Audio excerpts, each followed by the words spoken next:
அனைத்து விவசாய பெருமக்களுக்கும் ஐசிஎல் உர நிறுவனத்தின் சார்பாக வணக்கத்தை தெரிவித்துக் கொள்கிறேன்.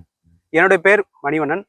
நான் ஐசிஎல் உர நிறுவனத்தில் வந்து தமிழ்நாடு கேரளா ரீஜனல் அக்ரானிக்ஸாக ஒர்க் பண்ணிட்டு இருக்கோம்.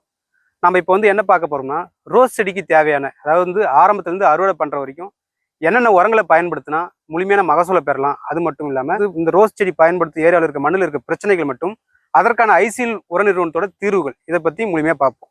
இப்போ வந்து நம்ம ஐசிஎல் கம்பெனியில் பார்த்தீங்கன்னா மண்ணிலிடும் உரம் வந்து பாலிசல்பேட்னு ஒரு உரம் இருக்குது. இது வந்து இங்கிலாந்து நாட்டு கரைக்கு அடியில், அதாவது சுரங்கத்தில் 1500 மீட்டருக்கு சுரங்கத்தில் உள்ள பாறைகளை வெட்டி தூளாக்கி பாலிசல்பேட் பேரில் விற்பனை பண்ணுறாங்க. இதில் பயிருக்கு தேவையான முக்கியமான 4 சத்துக்கள் இருக்குது. அதாவது வந்து முதன்மை நிலை சத்தான பொட்டாஸ் வந்து 12.5% இருக்குது. இரண்டாம் நிலை சத்துக்களான கால்சியம் 15.5, மெக்னீசியம் 5.5, சல்ஃபர் 17.5, மொத்தம் ஒரு 53% சத்துக்களை கொண்ட ஒரே இயற்கை உரம் பாலிசல்பேட்டு. இந்த பாலிசல்பேட் முக்கியமான அட்வான்டேஜ் என்னன்னா, 90 நாட்கள் வரைக்கும் சத்துக்களை பொறுமையாக கொடுக்கும்.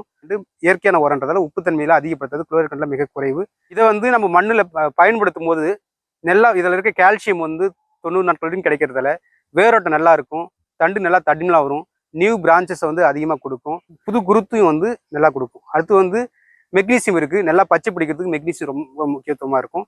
அடுத்து பொட்டாசியம் சல்ஃபர் இருக்கிறதால பூவோட குவாலிட்டி, கலரு, செல்ஃப் லைஃபு இதை எல்லாமே அதிகப்படுத்தி கொடுக்கும். இந்த 4 சத்துக்களும் ஒரு சேர 90 நாட்கள் வரைக்கும் பயிர்கள் கிடைக்கிறதால நமக்கு ஈல்டை வந்து அதிகப்படுத்தி கொடுக்கும்.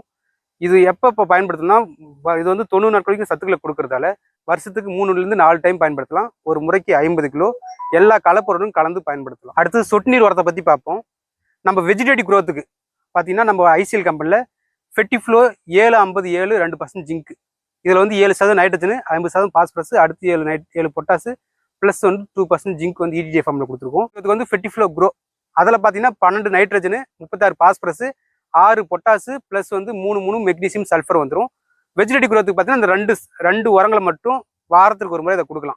இதை நம்ம கொடுக்கும்போது இதில் இருக்க சத்துக்கள் எல்லாமே வந்து வேரோட்டத்துக்கும் புது நியூ பிரான்ச் அதிகப்படுத்தி கொடுக்கறதுக்கும் செடியோட வளர்ச்சிக்கும் நல்லா வந்து பச்சை பிடிக்கிறதுக்கும் வந்து ரொம்ப யூஸ்ஃபுல்லாக இருக்கும். அடுத்து வந்து இந்த மொட்டு பிடிக்கிறதுக்கு முன்னாடி பார்த்தீங்கன்னா ஃபெட்டிஃப்ளோ 12/6/22 12% கால்சியம் குறைந்த உரம் இருக்குது. அதை வந்து மொட்டு பிடிக்கிறதுக்கு முன்னாடி கொடுக்கணும். அடுத்து வந்து உருவாகிற நேரத்தில் ஃபெட்டிஃப்ளோ ப்ளூம்னு இருக்குது. இதில் வந்து 8 nitrogen, 24 phosphorus, 24 potash plus 4 magnesium, 6 sulphur வந்துடும். இது வந்து புது மொட்டுக்களை அதிகமாக உருவாக்கும், உதிரத்தை தடுக்கும். அடுத்து வந்து நியூ பிரான்ச்சஸ், பாஸ்பரஸ் இருக்கிறதால நியூ பிரான்ச்சஸ் அதிகப்படுத்தி கொடுக்கும். மெக்னீசியம் இருக்கிறதால நல்லா வந்து பச்சை பிடிக்கிறதுக்கு ரொம்ப யூஸ்ஃபுல்லாக இருக்கும். சல்ஃபர் இருக்குது, அது வந்து பூவோட கலருக்கு ரொம்ப யூஸ்ஃபுல்லாக இருக்கும். அதே போல் இன்னொரு ஒரு வாரம் ஃபெட்டிஃப்ளோ ப்ளூமு, அடுத்த வாரம் பார்த்தீங்கன்னா பெக்காசிரி 0 60 20, அதுவும் பூ பிடிக்கிற டைமில், மொட்டு பிடிக்கிற டைமில் கொடுக்கலாம். அதில் பார்த்தீங்கன்னா 60% பாஸ்பரஸ், 20% பொட்டாஸ் இருக்குது. அப்படி கொடுக்கும்போது இதுவுமே நியூ பிரான்ச்சஸ் அதிகப்படுத்தி கொடுக்கும், புது மொட்டுக்களையும் அதிகப்படுத்தி கொடுக்கும்.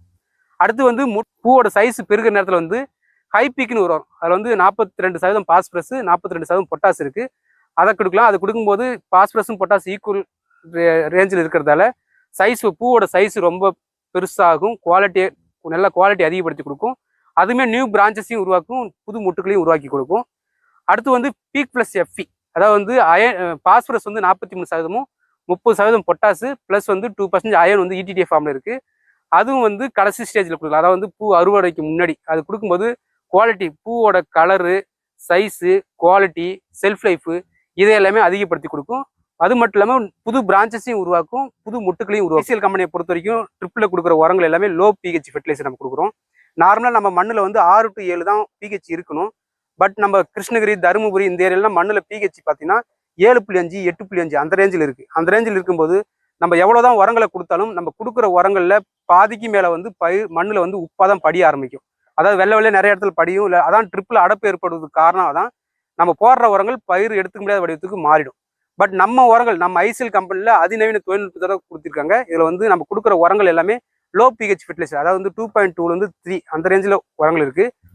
நான் சொன்ன உரங்கள் எல்லாம் ட்ரிப்பில் விடும்போது ட்ரிப்பில் இருக்க அடப்பையும் எடுத்து விட்டுரும். மண்ணில் ஏற்கனவே நிறைய உரங்கள் பயிருக்கு எடுத்துக்க முடியாத இடத்துல நிறைய சத்துக்கள் இருக்கும், அதையும் கரைச்சி பயிருக்கு கொடுத்துரும். ப்ளஸ் வந்து நம்ம கொடுக்குற உரங்கள் எல்லாம் செடியோட வளர்ச்சிக்கு தகுந்த மாதிரி உரங்களை கொடுக்குறோம். அதனால் நம்ம மண்ணின் சூழ்நிலைக்கு ஏற்றவாறு உரங்களை பயன்படுத்தி மகசூலை அதிகரிக்குமாறு கேட்டுக்கொண்டு விடைபெறுகிறேன். நன்றி, வணக்கம்.